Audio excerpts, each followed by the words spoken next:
호세아 9장 1절에서 17절 말씀을 한 절씩 교독하겠습니다. 이스라엘아, 너는 이방 사람처럼 기뻐 뛰놀지 말라. 내가 음행하여 내 하나님을 떠나고 각 타작마당에서 음행의 값을 좋아하였느니라.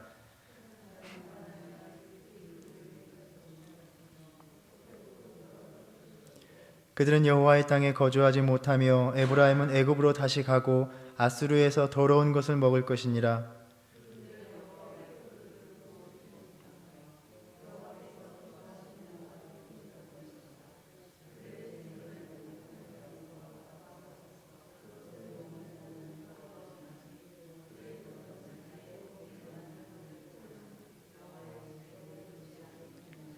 너희는 명절날과 여호와의 절기의 날에 무엇을 하겠느냐?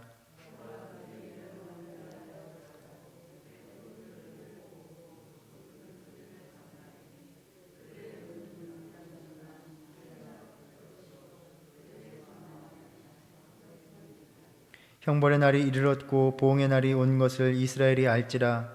선지자가 어리석었고 신에 감동하는 자가 미쳤나니 이는 내 죄악이 많고 내 원한이 큼이니라.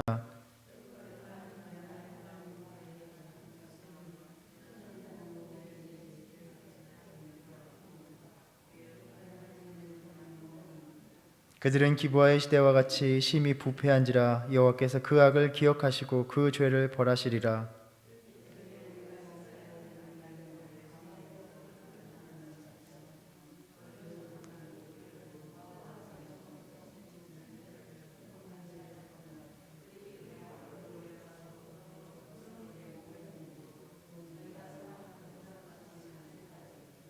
에브라임의 영광이 새같이 날아가리니 해산하는 것이나 아이 베는 것이나 임신하는 것이 없으리라.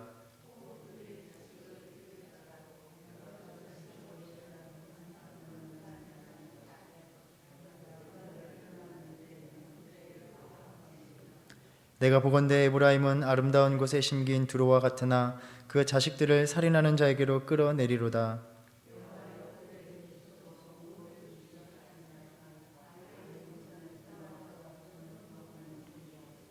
그들의 모든 악이 길갈에 있으므로 내가 거기에서 그들을 미워하였노라. 그들의 행위가 악함으로 내 집에서 그들을 쫓아내고 다시는 사랑하지 아니하리라.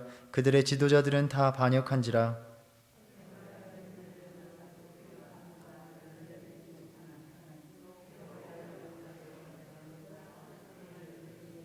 함께 읽겠습니다. 그들이 듣지 아니하므로 내 하나님이 그들을 버리시리니 그들이 여러 나라 가운데에 떠도는 자가 되리라. 아멘. 우리가 오늘 이 본문을 읽었던 것처럼 하나님께서 과연 사랑하는 백성들에게 이렇게까지 말씀하실 수 있는가, 참 등골이 송연해지는 말씀입니다. 우리가 지난주에도 나눴듯이 이스라엘 백성들의 그 잘못된 예배와 우상 숭배를 통한 그 죄에 대해서 말씀해 주셨습니다. 신명기 28장에서 말씀하셨던 것처럼 내가 모든 것이 풍족하여도 기쁨과 즐거운 마음으로 내 하나님 여호와를 섬기지 아니함으로 말미암아 이방 민족이 독수리처럼 덮치게 할 것이라 말씀하셨습니다. 온 나라에 전쟁의 위험을 알리는 나팔을 불라라고 하셨습니다. 이스라엘은 그러한 가운데서도 우리가 이스라엘의 주를 아나이다 하면서도 나왔지만 하나님께서 원하시는 것이 무엇인지를 아는 삶을 살아가지 못했습니다. 부지런히 재물을 가지고 제사를 드리러 나왔지만 하나님이 원하시는 삶의 모습으로 살아나가지 않았던 것입니다. 이 같은 무도함은 모든 왕을 세우시는 하나님 앞에 묻지도 않고 그저 자신들이 원하는 대로 모반을 꾀하면서 왕을 세웠고, 나라가 어려운 지경에 처해 있음에도 하나님을 의지하지 않고 고집센 들나귀처럼 이방 제국 아수르의 도움을 받으려 하면서 오히려 그들에게 조공을 바쳐서 모든 나라는 쇠퇴해져 갔습니다. 문제는 자신들이 그렇게 멸망해 가는 것도 알지 못하면서 그 모든 일을 당하여도 하나님 앞으로 돌아오지 않았다는 것입니다. 그런데 이 모습을 볼 때에 이러한 모습이 우리의 신앙생활 가운데서도 드러나고 또 주변에서 또 보는 모습이라는 것입니다. 한번 하나님으로부터 벗어난 심령들이 돌아오는 일이 참 어렵습니다. 크고 작은 어려움이 닥쳐서 이번에는 좀 깨닫고 하나님 앞에 엎드릴까 싶으면 오히려 그 마음은 더 굳어져서 완강해지는 것을 보게 됩니다. 조금이라도 숨 쉴 틈이라도 생기면 고집을 꺾지 않으려 합니다. 그래서 믿지 않는 자보다 열심을 내다가 엇나간 심령들이 더 무섭습니다. 이 사람의 마음이라는 것이 한번 반항하기 시작하면 자신도 또 상대도 끝장을 보려는 고집으로 나아가는 것을 우리가 보게 됩니다. 이스라엘 백성들이 죄 사함을 받기 위해서 제단을 많이 세웠는데 오히려 그곳은 제물만 바치는 영혼 없는 종교 의식으로만 가득한 곳이 되었고, 또 그곳에서 바알 숭배와 구별 없이 그저 제사를 즐기는 곳이 되어버려서 죄악을 저지르는 곳이 되어버리고 맙니다.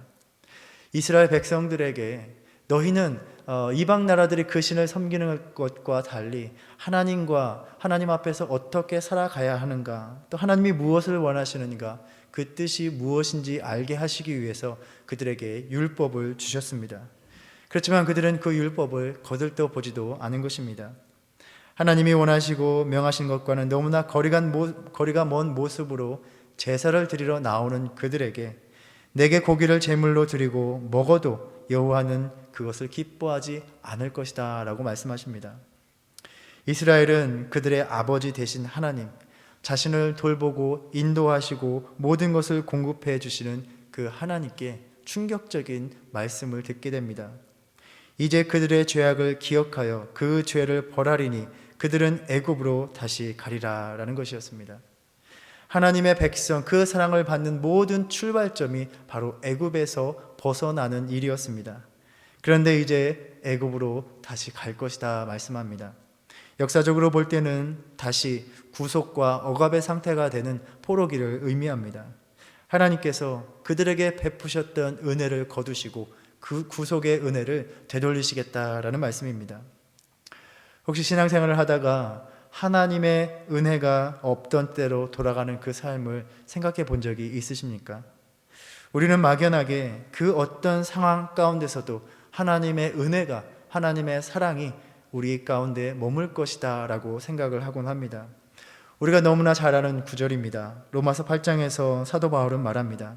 내가 확신하노니 사망이나 생명이나 천사들이나 권세자들이나 현재일이나 장래일이나 능력이나 높음이나 기쁨이나 다른 어떤 피조물이라도 우리를 우리 주 그리스도 예수 안에 있는 하나님의 사랑에서 끊을 수 없으리라. 그런데 저는 호세아서의 말씀을 묵상하면서 또 우리가 아침마다 살피고 있는 히브리서를 보면서 하나님의 사랑을 끊을 수 있는 것이 있다는 것을 발견하는 것 같습니다. 바로 하나님의 백성들, 그 자녀들입니다. 하나님의 자녀들이 아버지의 사랑을 버리고 떠나가면 하나님도 어쩔 수 없다는 것입니다. 우리가 하나님의 사랑을 붙들고 그 안에 머물고자 하면 이 땅의 어떤 권세도 감히 하나님의 사랑을 끊어낼 수가 없습니다. 하나님께서 홀이라도 용납하지 않으시기 때문입니다. 호세아서 11장 4절에서 하나님께서 사람의 줄, 곧 사랑의 줄로 그들을 이끌었다라고 말씀하십니다.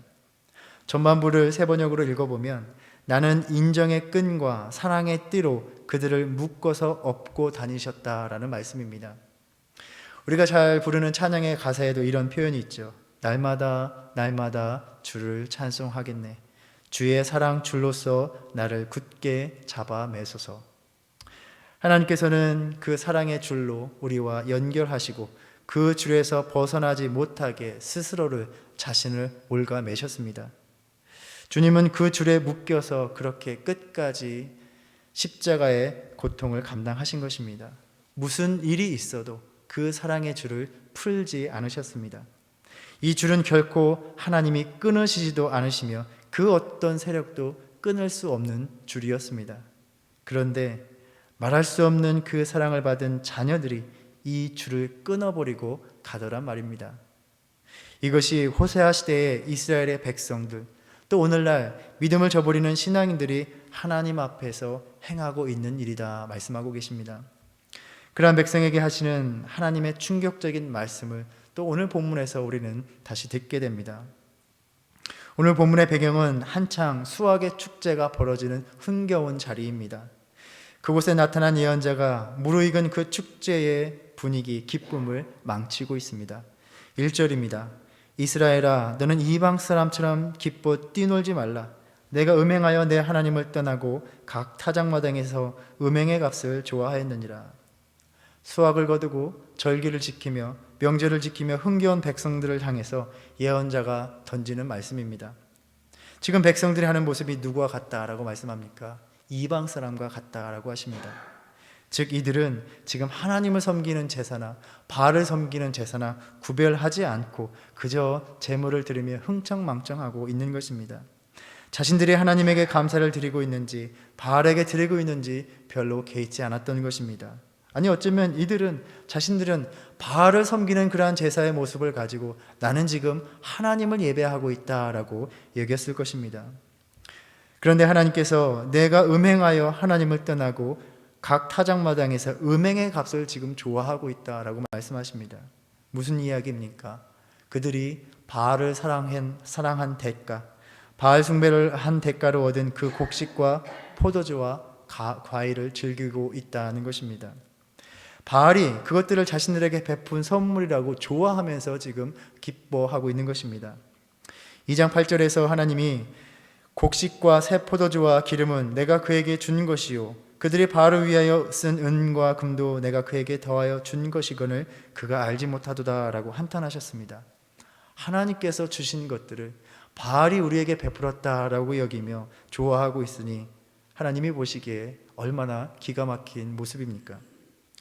그리하여 하나님께서 심판의 때에 그 타작마당과 술틀이 기능을 잃고 그들이 기뻐하던 곡식과 기름과 포도주가 떨어질 것이다 라고 말씀하십니다.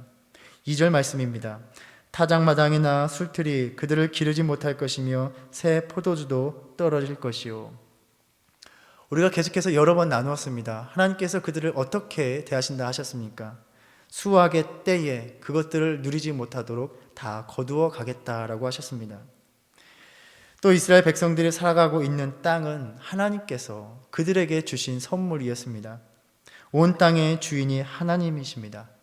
신명기 10장 14절에 가나안 땅에 들어가는 그 백성들에게 모세는 하늘과 모든 하늘의 하늘과 땅과 그 위의 만물은 본래 내 하나님 여호와께 속한 것이다 라고 말했습니다.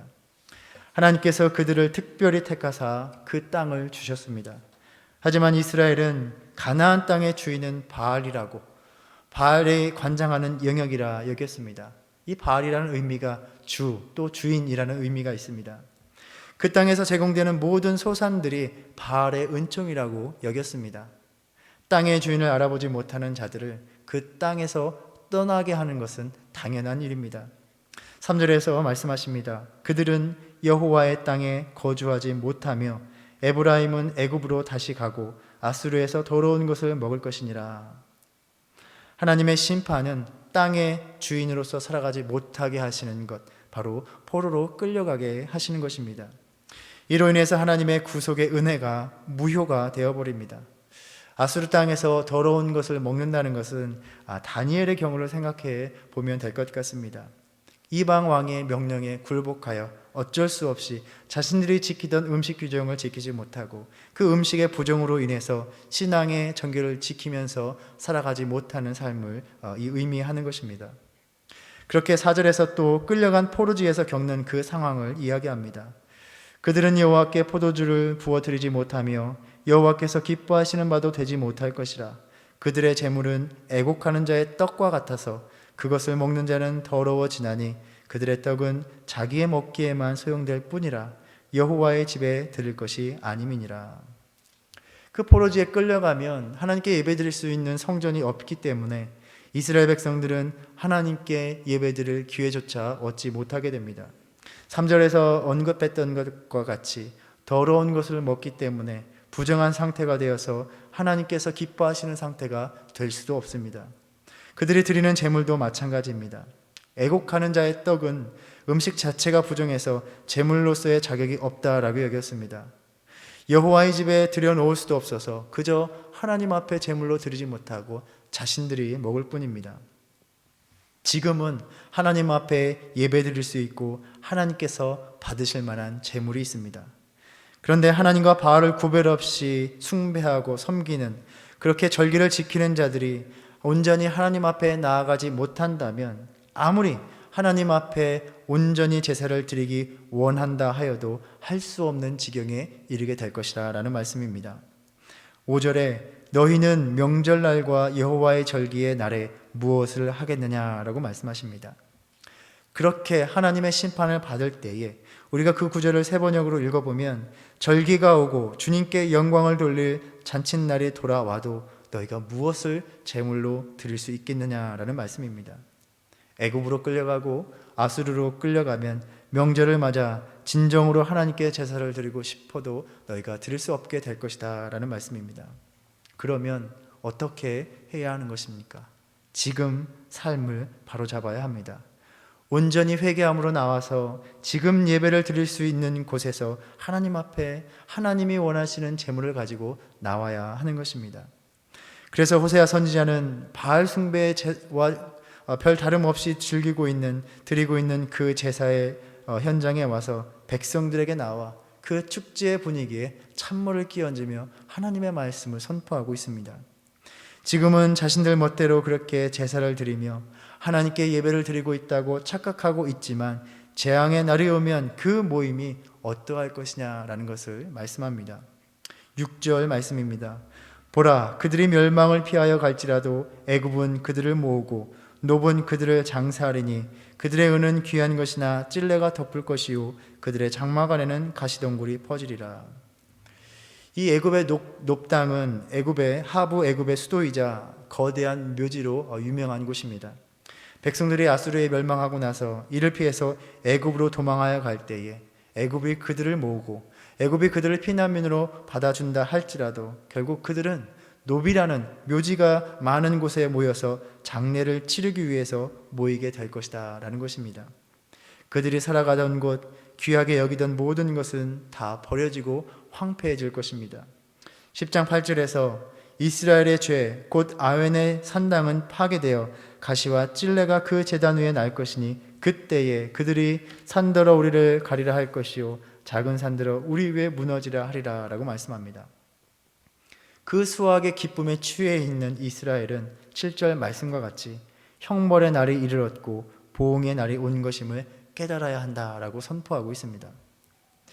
마음껏 즐기며 향락에 취해 있는 이스라엘 백성들이 이러한 예언자의 끔찍한 말을 듣고 달가워했을 리가 없습니다.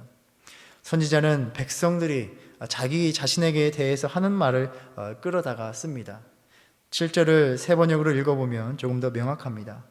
너희는 말하기를 이 예언자는 어리석은 자요 영감을 받은 이 자는 미친 자다 하였다. 너희의 죄가 많은 만큼 나를 미워하는 너희의 원한 또한 많다. 우리가 전도서를 묵상할 때에 나눈 바가 있습니다. 8장 1절에서 전도자는 누가 지혜자와 같으며 누가 사물의 이치를 아는 자이냐라고 묻습니다. 이 이치라는 말은 해석이라는 말과 같습니다. 또 사물이라는 히브리어 단어는 다바르, 일, 사건이라는 의미도 있지만 말씀이라는 의미도 있습니다. 그러니까 어떻게 보면 지혜로운 자는 하나님의 말씀을 이해하는 자, 그 말씀을 올바로 해석하는 자라는 의미로도 볼 수 있는 것입니다. 이 예언자는 그 하나님의 말씀을 전해주는 자입니다. 참된 지혜는 그 하나님의 말씀 안에 담겨 있는 것입니다. 그런데 그 말씀을 전해주고 있는 선지자가 어리석다라고 말을 합니다. 자신들이 하나님의 말씀을 다루는 선지자보다도 지혜로운 자로 여기고 있는 것입니다. 또 당시 예언하는 이들은 때로 하나님의 능력인 영의 감동을 받아서 예언하기도 하였습니다. 흔히 말하는 황홀경에 빠지기도 한 것입니다. 그런데 이것을 비이성적이라 하면서 미쳤다라고 말을 한 것입니다. 백성들의 눈에 호세아는 정신이 온전하지 못한 자에 불과합니다. 그러한 취급을 하니 그러한 예언자가 전하는 말씀을 고지 듣고 회개할 리가 만무합니다. 이유는 간단합니다. 자신들이 죄를 지었기 때문에 그 죄를 파고드는 말씀을 전하는 선지자가 못마땅한 것입니다. 8절을 세 번역의 설명과 함께 읽어보면 그 예언자는 내 하나님의 백성 에브라임을 지키는 파수꾼이다. 그러나 너희는 그 예언자가 가는 길목마다 덫을 놓았다. 하나님이 계신 집에서마저 너희는 예언자에게 원한을 품었다라는 말입니다. 파수꾼은 위험을 알리며 안전하게 지키는 역할을 합니다. 예언자는 백성들의 악함에 눈 감고 그들의 눈치를 보는 자가 아니라 말씀으로 일깨워 생명으로 인도하는 자입니다. 그런데 백성에게 예언자는 지금 눈의 가시와 같이 거슬리는 존재가 되었습니다. 예언자의 말을 듣지 않고 적개심을 품고 그를 넘어뜨리고 덫을 놓아서 하나님의 전에서조차 그 예언자를 죽이려 하고 있는 것입니다. 이처럼 제멋대로인 백성들의 그 악함은 기브아 시대의 부패함과 비교되고 있습니다. 사사기 19장에서 왕정 이전의 그 혼란스러운 시기에 기브아의 베냐민 지파가 보여준 그 악을 언급하고 있는 것입니다. 사사기 19장을 보면 한 레위인이 자신의 첩을 데리고 오다가 기브아에 이르러 한 노인의 환례를 받습니다. 그런데 그곳에 불량배들이 그 집에 쳐들어와서 행패를 부리다가 레위인의 첩을 밤새 능욕하는 사건이 벌어집니다. 하나님이 보시기에 그저 자기들이 원하는 대로 살아가며 끔찍한 범죄를 저질렀던 그 시대의 모습과 다르지 않다라고 말씀하고 계십니다. 9절에서 그래서 여호와께서 그 악을 기억하시고 그 죄를 벌하시리라라고 선언합니다. 하나님의 입장에서 보기에는 심판을 내리지 않을 수가 없었던 것입니다. 하나님께서 이렇게 이스라엘 백성들에게 배신감을 맛보는 이유는 무엇입니까? 그 백성이 하나님의 은혜에 감사할 줄 모르는 것이었습니다. 하나님이 베푸신 은혜를 바알의 덕이라고 여기며 살아가고 있는 것입니다. 우리가 살펴보았듯이 호세아는 북이스라엘에서 예언 활동을 하였기 때문에 그 신학적 배경은 남유다의 것, 그러니까 시온과 다윗 왕조가 아니라 그 이전의 시대, 시내산 언약을 배경으로 한다는 점을 계속해서 나누었습니다. 그래서 호세아서를 보면 광야 시대가 계속해서 언급이 됩니다. 광야 시대는 하나님과의 이상적인 관계를 누리는 시절이기도 하였고 배반의 시절이기도 합니다. 하나님께서는 그 이스라엘 백성들을 사랑하셔서 광야로 이끌어 내심으로써 자신의 백성 그 자녀로 삼아 주셨습니다. 10절에 포도 및 무화과 열매는 첫사랑을 상징한다라고 말합니다. 2장 14절 이하에서도 그러므로 보라 내가 그를 타일러 거친 들로 데리고 가서 말로 위로하고 거기서 비로소 그의 포도원을 그에게 주었다라고 말씀하셨습니다. 아무것도 없는 그 황량한 광야에서 포도원을 내어주신다라는 것은 무슨 말씀입니까? 하나님이 이스라엘 백성들을 그토록 사랑하셨기 때문에 사람이 할 수 없는 일을 그들에게 행하셨다는 말이기도 합니다. 그런데 이스라엘은 그 큰 사랑을 받은 광야에서 신실하지 못하여 하나님의 진노를 일으킵니다. 민수기 25장의 바알보올의 사건을 언급합니다. 시딤에 머물 때에 모압의 여인들과 음행을 저질렀습니다. 10절에 가증스럽다라는 표현은 제사적 관점에서 볼 때에 부정하다, 하나님 앞에 받아들여질 수 없는 상태를 이야기합니다. 광야 시절과 마찬가지로 하나님께서 그 약속의 땅을 선물로 주셔서 그 땅에서 살아가는데 그 땅에서 바알 숭배에 빠져서 음란한 삶을 살아갔던 것입니다. 하나도 변한 것이 없습니다. 11절의 말씀입니다. 에브라임의 영광이 새같이 날아가리니 해산하는 것이나 아이 베는 것이나 임신하는 것이 없으리라. 에브라임의 영광은 무엇입니까? 출애굽기 4장 22절에 보면 하나님께서 모세에게 내가 바로에게 가서 이렇게 말하라 하셨습니다. 여호와의 말씀에 이스라엘은 내 아들 내 장자라. 하나님은 아버지와 장자의 관계처럼 이스라엘과 특별한 관계를 맺어주셨습니다. 하나님의 선택을 받고 구속을 받아 하나님의 소유가 되어서 그의 백성이 되었습니다. 하나님의 특별한 사랑을 받는 것이 에브라임의 긍지요 영광입니다.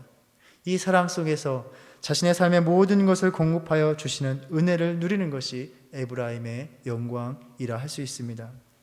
그런데 가나안 땅에 이르자마자 이스라엘 백성들은 하나님을 떠났습니다. 장자가 그 아버지의 품을 떠난 것입니다. 사랑의 줄을 그들이 끊어버렸습니다. 바알에게 가서 사랑을 구걸합니다. 그의 영광은 떠나가고 심판을 상징하는 세 가지, 해산과 아이 베는 것과 임신하는 것이 없을 것이다 말씀합니다. 그들의 삶 속에서 생산이 멈추는 것입니다. 인간으로서 누리는 모든 풍요의 종말을 맞게 될 것입니다. 하나님의 영광을 바알에게서 구했던 이스라엘은 자신들이 누리던 모든 것을 잃게 될 것입니다. 13절의 말씀은 이러한 심판의 말씀의 연속입니다. 내가 보건대 에브라임은 아름다운 곳에 심긴 두로와 같으나 그 자식들을 살인하는 자에게로 끌어내리라. 새로운 풍요를 상징하는 해산과 아이 베는 것과 잉태됨이 없을 뿐더러 이미 누리고 있던 풍요들, 그 자식들마저도 전쟁으로 인하여 다 잃게 될 것이다 말씀합니다. 여기에서 살인하는 자는 아수르 사람들을 가리킵니다. 그 구원의 역사가 멈추고 심판이 닥칠 것입니다. 지금 누가 그 자식들을 끌어내고 있는 것입니까? 자신들의 손으로 자기 자식들을 살인하는 사람들의 앞으로 이끌어낸다는 것, 데려온다는 것을 의미합니다. 참 끔찍한 모습이 아닙니까? 이스라엘 백성에게 이러한 말씀을 전하라, 하나님의 명령을 받은 예언자의 심정은 어떠했습니까? 하나님의 심판은 돌이킬 수 없다는 것을 그는 분명하게 깨달았습니다. 그렇다면 그 백성을 위해서 어떻게 중보의 기도를 드려야 하는 것입니까? 14절은 그 백성을 위한 선지자의 기도입니다. 여호와여 그들에게 주소서, 무엇을 주시려 하나이까? 아이 베지 못하는 태와 젖 없는 유방을 주시옵소서. 아니, 이게 기도인지 저주인지 혼란스럽습니다. 백성을 위해서 구할 수 있는 것이 겨우 이것뿐입니다. 다가올 하나님의 끔찍한 심판 속에서 에브라임의 자식들이 살해당하는 것을 보지 않기 위해서 차라리 아이들을 낳지 않게 해달라 간구하고 있는 것입니다. 아이를 낳지 못하는 태와 낳은 아이를 기를 수 없는 유방을 역설적으로 구하고 있는 것입니다. 하나님의 심판이 그토록 무섭고 끔찍하다는 것입니다. 15절과 16절은 이제 하나님께서 하시는 말씀입니다. 우리 15절, 16절을 우리 다 같이 한번 읽어보겠습니다. 그들의 모든 악이 길갈에 있으므로 내가 거기에서 그들을 미워하였노라. 그들의 행위가 악함으로 내 집에서 그들을 쫓아내고 다시는 사랑하지 아니하리라. 그들의 지도자들은 다 반역한 자니라. 에브라임은 매를 맞아 그 뿌리가 말라 열매를 맺지 못하나니 비록 아이를 낳을지라도 내가 그 사랑하는 태의 열매를 죽이리라. 하나님이 그 백성을 그토록 사랑하셨는데 지금 그 백성들에게 이렇게 말씀하고 계십니다. 여기 9절에서는 왕권과 왕에 속한 자들을 악의 기원으로 보는 그러한 관점이 담겨 있습니다. 그래서 길갈을 언급하는 것은 사무엘상 11장에서 사울이 왕 위에 오르는 것을 암시합니다. 그러니까 이스라엘 백성들이 하나님 앞에 왕을 구했을 때에 이미 하나님을 자신들의 왕으로 섬기기를 거부한 것과 같다는 말씀입니다. 앞에서 언급한 것처럼 정말 이것이 하나님이 그토록 사랑하는 백성들에게 하실 수 있는 말씀인가, 하시는 말씀인가, 너무나 충격적입니다. 내 집에서 그들을 쫓아내고 다시는 사랑하지 아니하리라 라고 말씀하셨습니다. 남편이 그토록 아내를 사랑하는데 행음하는 아내를 견디지 못하여 결국에는 쫓아내기로 결심한 것입니다. 하나님의 진노가 너무 크셔서 열매 맺지 못하는 심판을 내리신다라고 합니다. 열매를 맺더라도 태의 열매를 죽일 것이다 라고 선언하신 것입니다. 왜 하나님이 이토록 끔찍한 말을 하셔야만 했던 것입니까? 왜 하나님이 그들을 버리실 수밖에 없었던 것입니까? 다른 누구가 아닌 사랑하는 그 하나님의 백성이, 그 자녀들이 사랑의 줄을 끊고 떠나버렸기 때문입니다. 17절에서 선지자는 말합니다. 그들이 듣지 아니하므로 내 하나님이 그들을 버리시리니 그들이 여러 나라 가운데 떠도는 자가 되리라. 듣지 않았다는 것입니다. 오늘 아침에도 나눈 말씀이 오늘 너희가 그의 음성을 듣거든 그 말씀을 거역하지 말고 하나님을 노하게 하지 말라라는 말씀이었습니다. 듣지 않는 것, 바로 순종하지 않는 것입니다. 순종하지 않는 마음의 본질은 나는 하나님을 믿지 못하겠다. 하나님을 신뢰하지 못하겠다라는 태도입니다. 하나님이 나의 삶을 돌보시고 인도하시고 공급하시는 분으로 인정하지 못하겠다. 그러니 나는 하나님의 말씀을 듣지 않고 하나님이 하라는 대로 살아가지 않고 내 원하는 대로 내 삶을 추구하며 내 원하는 것을 얻으며 살아가겠다라는 삶의 모습입니다. 그래서 이스라엘 백성도 바알을 찾아갔습니다. 자신들의 풍요를 자신들이 원하는 방식대로 줄 것만 같은 그 대상을 찾아 떠난 것입니다. 때로 우리는 이렇게 성경에 나타난 하나님의 심판의 말씀을 들을 때에 참 무섭다. 우리는 그러한 재앙을 받지 않으려면 억지로라도 하나님의 말씀을 순종해야겠구나. 우리는 무서운 마음으로 하나님의 말씀을 들으려 하는 경우가 많은 것 같습니다. 하나님 화나게 하게 만들면 안 되겠구나라고 생각하는 것입니다. 그런데 저는 이 끔찍한 무서운 두려운 심판의 말씀을 들으며 자식을 모질게 대할 수밖에 없는 그 부모의 마음이 하나님의 마음이 아닐까 생각하게 됩니다. 아무리 사랑해도 눈물이 쏙 빠지게 만들 만큼 다그치고 매를 들어야 할 때가 있습니다. 그러할 때에 엄하고도 무섭게 이야기하고 매를 드는 부모의 마음이 더 찢어지는 것입니다. 매 맞아 난 자국을 볼 때에 부모에게는 더 큰 상처로 남게 되는 것입니다. 이것이 이스라엘 백성에게 심판을 선포하고 계시는 하나님의 마음일 것입니다. 그렇지 않으면 죄로 인해 멸망하기 때문에 심판을 받아서라도 돌이키라고 하시는 주님, 바로 이것이 오늘 우리를 향한 하나님의 마음입니다. 우리의 신앙 가운데 가장 심각한 문제는 이스라엘 백성들과 같이 자신들이 살아가는 그 모습 속에서 죄를 죄로 알지 못하고 여기지 못하는 모습이라는 것입니다. 오늘 이 말씀을 묵상할 때에 우리를 치서서까지라도 살리시기를 원하시는 하나님의 마음을 헤아리는 저와 여러분 되기를 바랍니다. 주님이 원하시는 것은 우리의 상처가 치료되는 것입니다. 치료하려 하실 때에 우리가 주님의 말씀을 듣고서 돌아서야 하는 것입니다. 또 특별히 하나님께서 우리를 세상에 대하여 이 교회에 대하여 파수꾼으로 세우신 줄 압니다. 그렇기 때문에 호세아 선지자가 했던 것과 같이 세상이 즐거워할 때도 사람들이 편안하고 즐거워하며 그 삶을 기뻐할 때도 우리는 그 한복판에 나아가서 미친 취급을 당하더라도 그 자리에서 비록 그것이 무섭고 끔찍한 심판의 말씀이라 할지라도 하나님의 말씀을 선포하는 삶을 살아가야 하는 것입니다. 그 이전에 우리 자신이 먼저 하나님 말씀 앞에 깨어 있기를 바랍니다. 오늘 수요 예배, 올 한 해의 수요 예배의 마지막입니다. 우리가 지금까지 호세아서를 통해 주신 말씀을 돌아보면서 나는 주님이 진정으로 원하시는 신앙, 하나님이 무엇을 기뻐하시는지를 아는 믿음으로 나아갔는지 돌아보는 저와 여러분 되기를 바랍니다. 하나님께서 원하시는 여호와를 아는 참된 지식을 갖추고 주님을 온전히 사랑하기를 고백하고 결단하는 믿음 되시기를 주님의 이름으로 축원합니다. 기도하겠습니다. 하나님, 그토록 사랑하셨던 백성들에게 끔찍하고 무서운 심판을 선포하셔야 했던 하나님의 아픈 마음을 돌아봅니다.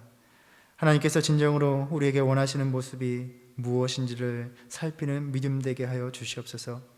이스라엘 백성과 같이 하나님의 마음과 상관없이 그 뜻과 상관없이 그저 자신들이 하나님을 예배하고 있다고 여기며 죄로 알지 못하는 어리석음에 빠지지 않게 하여 주시옵소서. 두려운 마음으로 올 한 해의 삶을 돌아봅니다. 주님 앞에 부족함을 진실되게 아뢰게 하시고 회개하게 하시고 하나님의 뜻을 구하는 믿음으로 돌아서는 우리의 신앙의 삶, 이 교회가 되게 하여 주시옵소서. 예수님의 이름으로 기도드립니다. 아멘. 하늘에 계신 우리 아버지여, 이름이 거룩히 여김을 받으시오며 나라의 임하옵시며 뜻이 하늘에서 이룬 것 같이 땅에서도 이루어지이다. 오늘날 우리에게 일용할 양식을 주옵시고 우리가 우리에게 죄 지은 자를 사하여 준 것 같이 우리의 죄를 사하여 주옵시고 우리를 시험에 들게 하지 마옵시고 다만 악에서 구하옵소서. 나라와 권세와 영광이 아버지께 영원히 있사옵나이다. 아멘.